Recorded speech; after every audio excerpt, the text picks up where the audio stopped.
توشخانہ NAB case میں سابق chairman P T I کی عبوری ضمانت کی درخواست خارج کر دی گئی۔ احتساب عدالت نے توشخانہ کیس میں بھی گرفتاری ڈال دی۔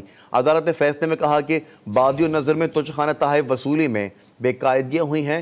سابق چیئرمین پی ٹی آئی کا توشخانہ کیس میں جسمانی ریمانڈ لیا جائے گا۔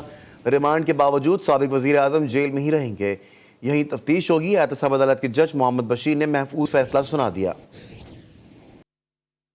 توشخانہ نیب کیس میں سابق چیئرمین پی ٹی آئی کی عبوری ضمانت کی درخواست خارج کر دی گئی۔ احتساب عدالت نے توشخانہ کیس میں بھی گرفتاری ڈال دی۔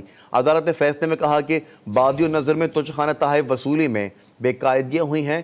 سابق چیئرمین پی ٹی آئی کا توشخانہ کیس میں جسمانی ریمانڈ لیا جائے گا۔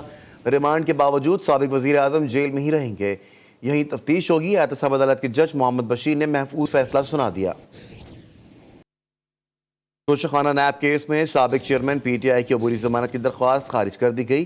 احتساب عدالت نے توشخانہ کیس میں بھی گرفتاری ڈال دی۔ عدالت نے فیصلے میں کہا کہ بادی النظر میں توشخانہ تحائف وصولی میں بے قاعدگیاں ہوئی ہیں۔ سابق چیئرمین پی ٹی آئی کا توشخانہ کیس میں جسمانی ریمانڈ لیا جائے گا۔